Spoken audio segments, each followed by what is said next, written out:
बढ़िया। गांधी जी से बड़े बनेंगे मोदी जी। मैं बता रहा हूँ आपको। क्योंकि उस समय आबादी कम थी ना, अब आबादी ज़्यादा है। अब 140 करोड़ से ज़्यादा की आबादी है। और लेकिन मोदी जी स्वदेशी के सबसे बड़े प्रचारक है, और इनसे भी बड़े प्रचारक। आज उनका बर्थडे है।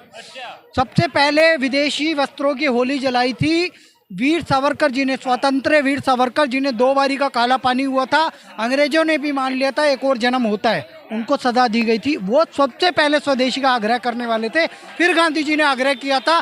गांधी जी भी अपना प्रेरणा स्रोत वीर सावरकर जी को मानते थे। कि गांधी जी ने तो कहा था कांग्रेस को खत्म कर दो, ये एक आंदोलन था। जो गांधी जी को 3-4 गोलियां लगी थी, उसमें से 2 गोलियां तो नेहरू ने पड़वाई थी। उसमें मैं गांधी जी ने जबरदस्ती नेहरू को प्रधानमंत्री बना दिया था। ये नेहरू गांधी जी की सबसे बड़ी गलती थी। एक किसकी ली थी? क्वीन एलिजाबेथ की। तो यह है देश के साथ गद्दारी, अंग्रेजों के दलाल। तो ये थे नेहरू। और डिस्कवरी ऑफ इंडिया के 35,000 वर्ग किलोमीटर की जमीन चाइना को देने वाला देश का गद्दार नेहरू था। बोलो इस पे कुछ। कैलाश मानसरोवर के लिए वीजा लेके जाना पड़ता है। बचाओ देश बचाओ, ये नारा राजीव दीक्षित जी ने भी दिया था। गांधी जी का भी पूर्ण स्वराज का नारा था।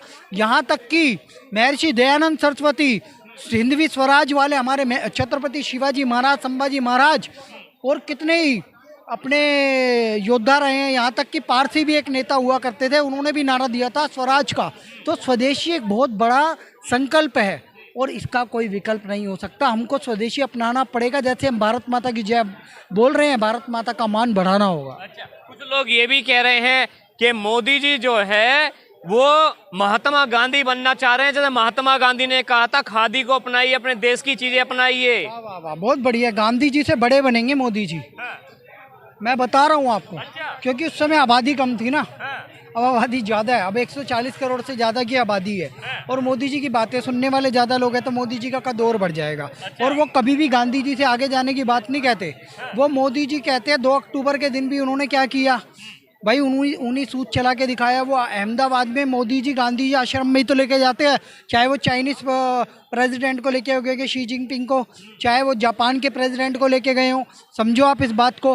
मोदी जी तो खुद गांधी को बढ़ावा देते हैं। खादी ग्राम उद्योग पे फोटो जाके देखो, गांधी की लगी हुई है। तो भाई ये तो कहने की बात है। लेकिन मोदी जी स्वदेशी के सबसे बड़े प्रचारक है, और इनसे भी बड़े प्रचारक। आज उनका बर्थडे है।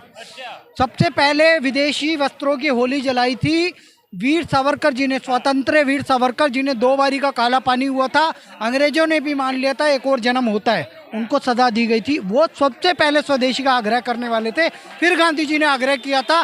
गांधी जी भी अपना प्रेरणा स्रोत वीर सावरकर जी को मानते थे। कुछ लोग ये भी कह रहे हैं कि जो मोदी जी है, और जो मोदी जी तो विरोध नहीं करते पर गांधी का, कुछ भाजपा के नेता हैं कहते हैं गांधी फैमिली ने, कांग्रेस ने, पहला प्रधानमंत्री कांग्रेस से बना, नोटों पे फोटो छप गया कांग्रेसियों का, गांधी का फोटो छप गया। देखो, गांधी जी को कांग्रेस से जोड़ते ही नहीं है मोदी जी।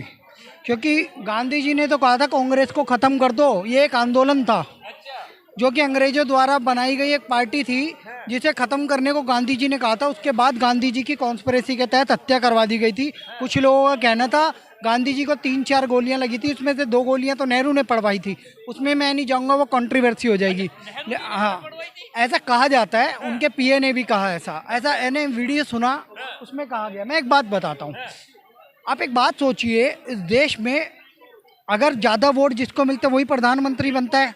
मोदी जी को 303 मिले थे। 2019 में पूर्ण बहुमत की बीजेपी की सरकार थी, मानते हो? ऐसे ही वोटिंग हुई थी कि नेहरू को प्रधानमंत्री बनाया जाए या सरदार वल्लभ भाई पटेल को। तो सरदार वल्लभ भाई पटेल को 15 वोट पड़े थे, नेहरू को 1 ही वोट पड़ा था। गांधी जी ने जबरदस्ती नेहरू को प्रधानमंत्री बना दिया था। ये गांधी जी की सबसे बड़ी गलती थी। एक तो देश का बंटवारा, पाकिस्तान के लिए भीख मांगना 55 करोड़ की, और नेहरू को प्रधानमंत्री बनाना। कुछ बातों से मैं गांधी जी की सहमत हूँ, स्वदेशी आग्रह है। लेकिन देश का बंटवारा, ये कलंक गांधी जी के मस्तक पे हमेशा लगा रहेगा। मैं बोल रहा हूँ इस बात को, खुलेआम बोल रहा हूँ। क्योंकि बंटवारा हुआ है। जिन्ना भी पहले कांग्रेस ही था, जिन्ना को टीबी था। इस देश का बंटवारा नहीं होता। इस देश का प्रधानमंत्री अगर जिन्ना को बनाए थे तो 1 साल बाद ये नासूर, ये जो पीओजे के है, कश्मीर है, ये सब नासूर हमें नहीं मिलते। आज ये आतंकी हमले हो रहे हैं, ये नहीं मिलते। योगी बाबा ने देखो इतना बड़ा राज्य चला रहे, पाकिस्तान से ज़्यादा आबादी रहती है। वैसे ये औकात में रहते हैं, अब औकात से बाहर हो गया है एक अलग देश लेके, चाहे वो बांग्लादेश हो चाहे वो पाकिस्तान हो। तो कुछ जगह पे ठीक है, कुछ जगह गलत है, लेकिन नेहरू ने देश के साथ सबसे बड़ी गद्दारी करी है। बड़े बड़े उन्होंने समझौते किए। एक तो ये देश चले गया कॉमनवेल्थ देशों में, ठीक है ना, यूनियन स्टेट बना दिया था उन्होंने, डोमिनियन स्टेट, 2 स्टेट बने थे, एक पाकिस्तान, वैसे तो 56 देश थे, एक पाकिस्तान बना था और एक भारत बना था। और यहाँ का वायसराय 2 साल तक कौन रहा था? अपना एडवीना का हस्बैंड, उस समय पे लॉर्ड माउंटबेटन की वाइफ के साथ नेहरू के रिश्ते थे अवैध। नेहरू के लव लेटर तक लंदन जाया करते थे भारत की फ़्लाइट से, सोचो अब आप। नेहरू की सिगरेट 555 कुछ करके सिगरेट थी, वो भोपाल से आया करती थी। ये उस तरीके के अय्याश थे, इस देश को लूटा और पहला भाषण अंग्रेजी में दिया। 1947 में संविधान बना नहीं था, संविधान कब बना? 1950 में। शपथ किसकी ली थी? क्वीन एलिजाबेथ की। तो यह है देश के साथ गद्दारी, अंग्रेजों के दलाल तो ये थे नेहरू।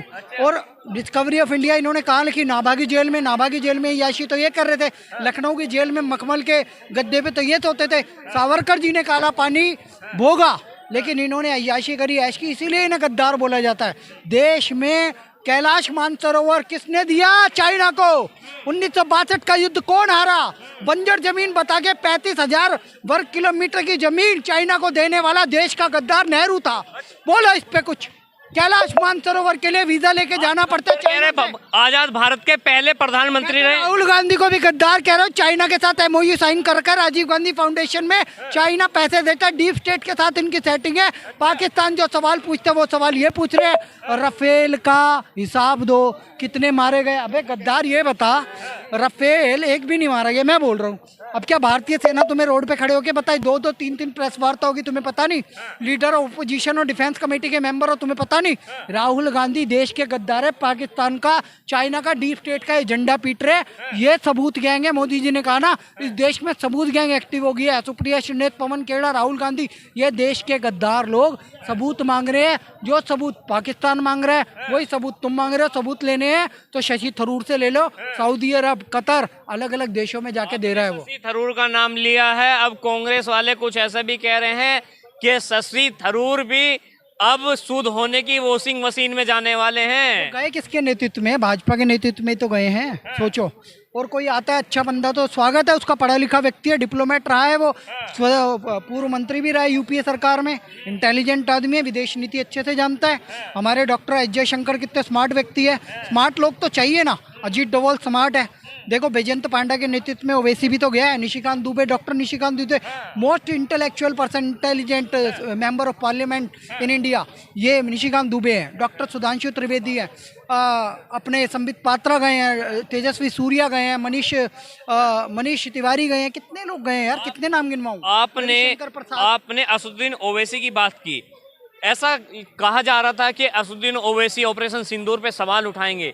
ऑपरेशन सिंदूर पे असदुद्दीन ओवैसी ने सवाल नहीं उठाया और देश की सेना का मनोबल बढ़ाने का काम किया। ममता बनर्जी क्यों अभी तक चुप्पी साधे हुए हैं? ममता बनर्जी का भतीजा भी गया हुआ है, विदेश में जाके प्रमाण दे रहा है। जापान की प्रेस वार्ता देखो। ममता बनर्जी इसलिए चुप है क्योंकि उसे मुस्लिम वोट बैंक लेना है। समझो इस बात को। ममता बनर्जी का एजेंडा है मुस्लिम तुष्टीकरण पश्चिम बंगाल में, इसलिए ममता अभी तक चुप है। समझो इस बात को। और एक बात बता दूं, असदुद्दीन ओवैसी की पार्टी ने पाकिस्तान का झंडा जलाया भी है, पाकिस्तान का झंडा फाड़ा भी है और पाकिस्तान मुर्दाबाद भी कहा है। राहुल गांधी गद्दार ने अभी तक नहीं कहा, उसको बोलना चाहिए।